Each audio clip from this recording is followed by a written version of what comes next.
Hey guys, what's going on? It's Steph here. Hope you've been well. I know I have. So this week's episode, it's not going to be another restoration episode, although I hope you guys really liked that one from last week where I did a review of the Andres pencils and kind of showed you how to use them. Probably a good idea to go through your finds and clean them right now since you can't really door knock for permissions, and in some states you can't even go out into parks or anything like that, so I understand that's very difficult. Fortunately for me, in Connecticut, I do have a few permissions where I don't have to come into contact with the homeowner, and a lot of the times you've been seeing lately, I'm in the woods a lot. And sometimes that's walking distance from my house, so guess what? I can do that. Now here's the one detail about that though, and it's kind of a segue into this week's video. Because I've been confined to the woods, and woods that I've hunted before, permissions I've hunted before, that means I'm not finding a whole lot right now. So there are plenty of days recently where I've gone out and I found one or two things and it's been a 7 or 8 hour day and I get really discouraged and bummed out, but you know what?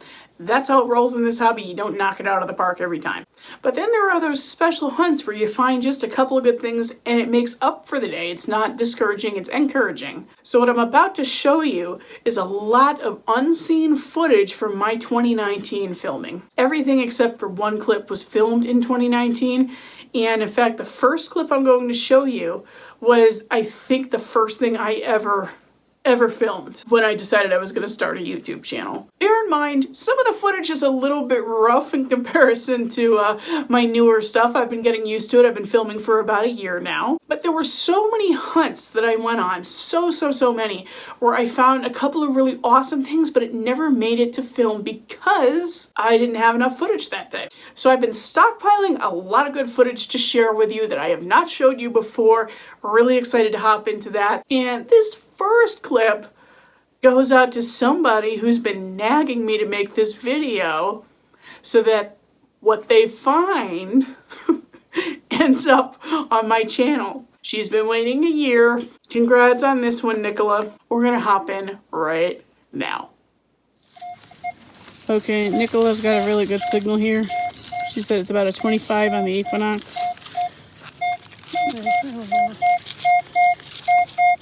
24, 23, yeah. 6 inches down, so we're gonna do a live dig.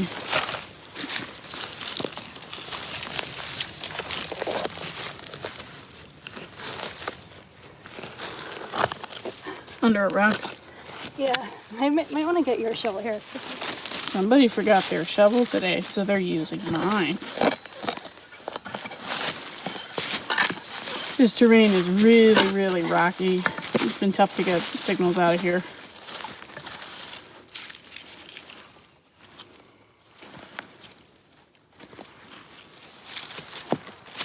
Is it right under that rock? I don't know. The plug that lasted forever. But it could be our first copper. I don't know. It seems too big for that, honestly. The way Could be a this is shoe going buckle, off. which I'll kill you for. I'm just saying, you might know. It is a shoe buckle, isn't it? You Yes, this is my first one.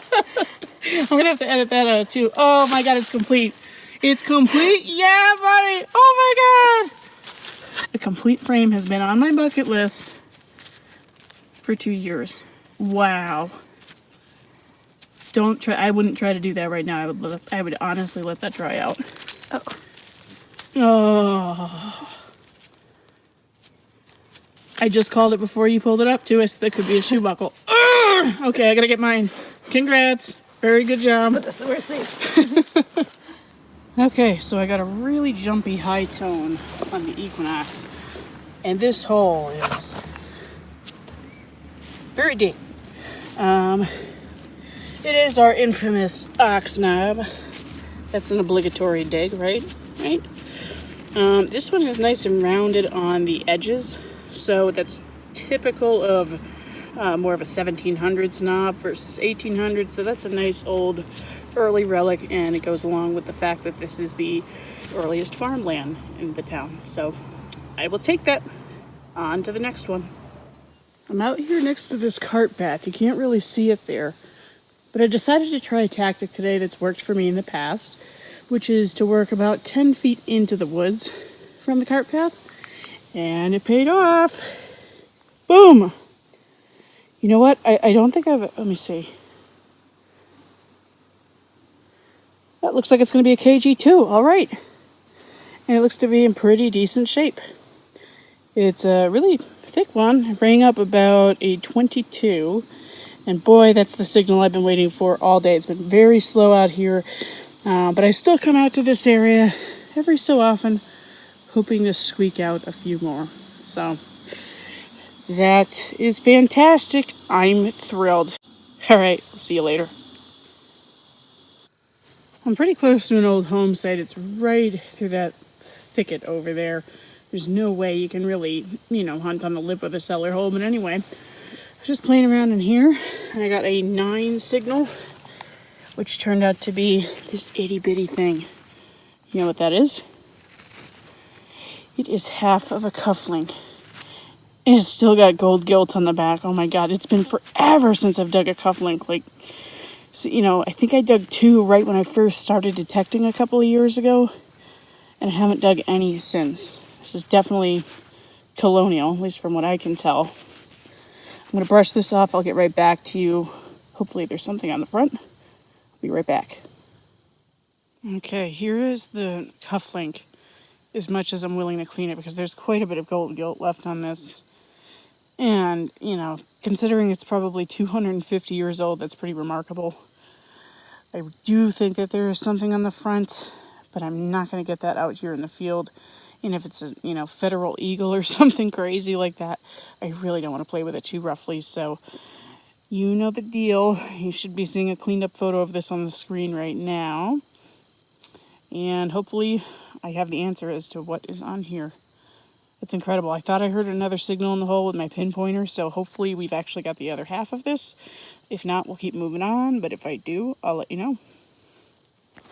This is the kind of stuff that is just so strange to me. I'm right at this stump here. I don't think it was that old when it was cut down.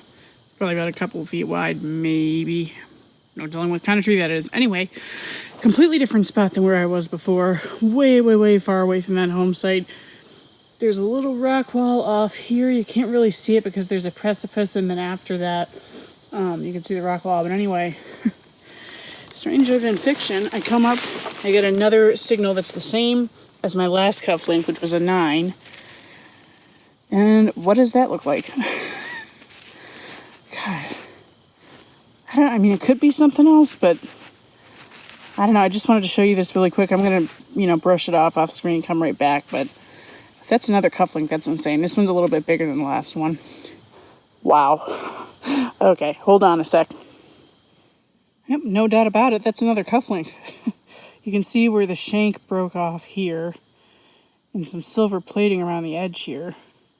Seems fairly crude. And then the front, it looks like there must be some really thick silver plating left, because for those of you who are new to detecting or don't know, silver plated items will look kind of goldish until you get it home and clean it up. So I will take some lemon juice to this when I get it home. And hopefully there's a design on there. I swear I can see something right here. Oh, that'd be so amazing if it was monogrammed or something. Wow. What are the odds? I never find cufflinks. This is making my day. Okay, on to the next. What's up, guys? I'm out at this new site. The tree is about 3.5, 4 feet wide. And there's a cellar hole right up there. You can't see it. And it's pretty beat up, so I was coming out of the woods. Got like a 23, 24 signal on my Equinox. And when that flew out of the hole, I totally thought it was going to be a half real. Because of the size and the age of this place. But it appears to be a Barber dime. So we're going to just pretty that off together. Still very happy with that. It must be a hunter drop. Has to be. Now I'm going to clean this up a little bit better off camera and I'll get right back with you. But it looks like it's in really good shape. So happy with that. Be right back. Okay, so clean that up a little bit. It's a beautiful 1892. No mint mark on the back, so that's from Philadelphia. It's in immaculate shape, though. I'm very happy with that. So, cool. Even if that's all I find today, I'm happy. Awesome. All right, new old spot today. I've been here a bunch of times. About 6 inches down there, I just got a 17-18 signal on the Equinox. It's a beautiful little button. Let me brush that up for you and get it in the sun. It's a really nice one. Okay, cool. Be right back. Okay, there's the button cleaned up just a tiny bit. I don't want to be too rough with it out in the field. It does have a full shank. Nice big one. And it's a nice little flower, I think. Beautiful. I'm encouraged. I've been here for like 5 minutes. Been here several times before, but I always pick up something. Okay, made it to my destination. A hammered to death cellar hole. Big beautiful tree over there. That thing's got to be 300 years old. Always an attraction. And right in the lip here, I pulled this really nice butter knife. And I think it's actually supposed to be twisted this way. Let me get it in the sun. It's hard to find patches of sun today, so let me get right back to you. Okay, I'm trying to get the best detail I can on camera. This thing is so ornate. Even the blade. Here's the handle. It kind of reminds me of like that late 1800s, early 1900s flatware. That silver-plated stuff. Here we go. Look at that. That's exquisite. I love it. Let's see if I can get this side in focus. Yeah. Awesome. All right, let's keep going. Well, I've finally done it. I'm going to check in with Nick in a little while. She got a couple of nickels. Doing well with the little coil. But about 4 inches down there, I know it's going to look backwards, but I finally found my first 3 Merry Widows. Can I talk? 3 Merry Widows condom tin. So for those of you who don't dig, this is kind of like a funny bucket lister for everybody. I think there's even a Facebook group dedicated to this. So I'll try to unbend it carefully. Maybe now, maybe when I get home. I don't know. I really don't want to break it. Too funny. All right. Okay, so what did you find so far today? Got little itty bitty pieces of corridor bell. Cool. Too bad it's busted up, but... Little clasp. Oh, that's a corset clasp. That's what that is. And then I got I think a nickel spill. They were about a foot apart. Oh yeah, that's totally a nickel spill, I would think. What do we have? Buffalo nickel and something else. Shit, I just... No! You'll find it, I'm sorry. Butterfingers today. Oh, you're gonna get a date off this, no problem. What is it, 1935, I think. Oh my gosh. Let's see. 25 or 35, but it's very rare that buffaloes actually have a date, so that's good. Nice. And we found it? Yeah. Okay, good.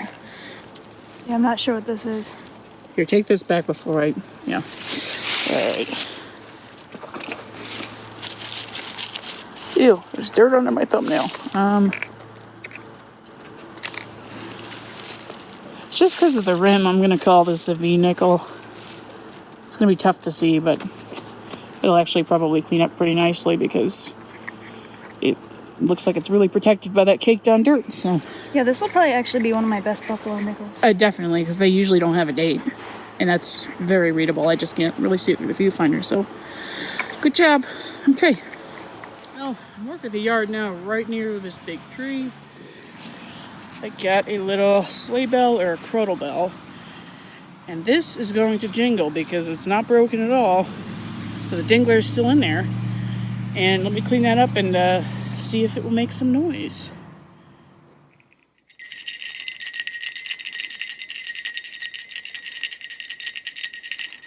Yeah, I tried cleaning this out when I was sitting at the plug, and I think I was sitting there for about 15 minutes trying to do it. So I kind of had to move on, and that's why you didn't hear it dingle that day, but you've heard it now. And I broke it. I broke it just a little bit. Just the rust off the top there. That was going to happen anyway. Okay, well, back to the video. I'm checking in with Nick. He got something really cool. I've never found one of these before. And it's a pocket watch back with a train on it. It's upside down right now. But you can kind of see it if I shine it like that. Extremely cool. And I don't know that it's coming through very well on camera, but oh, I dropped it. Give it back. Has a beautiful green patina to it, so that's a really, really, really cool find. Awesome. And then you found the other part. What was it? Pretty nearby? It was close, but not that close. It's awesome. I've never found any pocket watch parts, and that is so cool. Nice. Did you show everybody that you ran into? Yeah, 2 people. Good. Okay, let's keep swinging. Well, I'm out here with Nick. No idea where she is. There's this hill over here. Bunch of rock walls up in the distance. I don't know if you can see it. It's basically just a random spot of woods. We don't know of any home sites out here, nothing like that. But anyway, I just got a 17 to 18 signal on the Equinox. Thought it was going to be another shotgun shell because that's all I've been digging out here. But it looks like some kind of brooch. I'm not sure. I'm going to brush this off just a little bit, see what the attachment pieces would have looked like to see if that's actually what this is. But that's pretty cool, so I'll be right back with you. All right, here's that piece I just dug up, all cleaned up. It's got some kind of brass piece in the middle. I'm not sure what it's supposed to represent. Sorry, the sun's not cooperating. There we go, that's a little bit better. And around the edge, it looks like it's brass. On the back, you can see how it's rusted out. I don't think that's iron, it's actually probably tin, which would date this, I believe, post-1900, but probably early 1900s, somewhere in there. So it'll be really interesting to research what on earth this could be. I'm thinking brooch, but I've been wrong once or twice before, so. All right, let's keep swinging. Well, it's been quite a while since my last target. It's really quiet out here today. Actually, I should really rephrase that because I have been digging pretty much nothing but shotgun shells and junk. So much junk. I mean, I'm digging something every couple of minutes and I haven't dug anything good in a while, but I did just find this. And it looks like a little heart. That's really nice, actually. It looks like it would have had maybe a stone in the middle. You can kind of see like a sunburst in there. Let's see what the back is like here. Hope I'm not breaking it. I think I'm just popping the dirt out. But you know what? Let me brush this off camera and I'll be right back with you. Okay, so here's that heart all brushed off. You can see it used to be a pendant or a locket. I'm going to go with probably a locket based on what the back looks like. Okay, I'm not really sure though, to be honest, because I'm not seeing a hinge on any side indicating that it would have been a locket. But you can see where the bail broke off, and I'm sure that's how it was lost. And definitely used to have a stone there. There's no way I'm going to find it. But that's a really cool piece. So my confidence is renewed, and we're going to keep swinging. So although I've been to this spot many, many, many times, I can't believe it, but I keep pulling stuff out of here. This was a 19 signal on the Equinox, about 6 to 8 inches down. And I think it's part of a saddle strap guide. At least that's what it looks like. Wow, that is pretty. That is really a gorgeous piece. Let me brush this off really quick. Well, there it is. That is Colonial all day, every day. Very ornate top of a saddle strap guide. There would have been a plate underneath this that had 2 pins that came up to secure it, and this strap would have gone through that. That is just gorgeous. Well, everyone, that's it for this week. We are going to hop into the wrap-up now, but as always, I sound like a broken record. If you really enjoyed this video, please be sure to hit that subscribe button and, of course, the notification bell so that you get a little chime on your phone every time I put up a new video. Let's get into it. All right, guys, getting into a quick wrap-up here. As you can see, I unfolded the prize find. It's not really much of a prize find, but, you know, like I said, it's a funny bucket lister. 3 Merry Widows condom tin from the 1920s or 30s, I think. I can't remember. Can you tell I've been on a dig recently? Can you tell I've been on a dig like today? I'm covered in dirt. I'm sorry. Anyway, that KG2. And those of you who watch me every week religiously will remember this from last week's video when I was showing off the Andres pencils. Cleaned up beautifully. the 1892 Barber dime. It's a first year issue Barber dime. I was very close to getting seeded, but I didn't, and that's okay. I have a seeded dime. I just kind of want one of everything. There's a couple of cufflinks that I found. Actually, this is pretty cool because if I show this in the light properly, you can see the gold glimmering around the edges there. And the silver one shines right off the camera. This is that bridal rosette. Still not really sure what's on the front. It almost looks like enamel. I let that sit in room temperature hydrogen peroxide for a little while, and that's how it turned out. And next we have our little heart pendant here. It's a cute little piece. I guess a lot of people have found these because when I posted it to social media initially, a few people said, oh, I found the same one. I found the same one. I found the same one. And then proceeded to post pictures. So I guess it's fairly common. The beautiful saddle strap guide. Our late 1800s to early 1900s flatware here. It's silver plated. Gorgeous. And of course we have the infamous ox knob. You gotta have one of those, right? You gotta always find one of those. It's a cool one though. Actually, somebody told me it looked like an olive, so I've always called this my olive ox knob. And lastly, the thing that you saw me kind of break. It was just the rust on the top. That was gonna come off anyway. But it still jingles, so hey. Oh, and lastly, our teeny tiny little flower button. You can really see how small it is. And as always, guys, stay safe, stay healthy, and we will see you next week.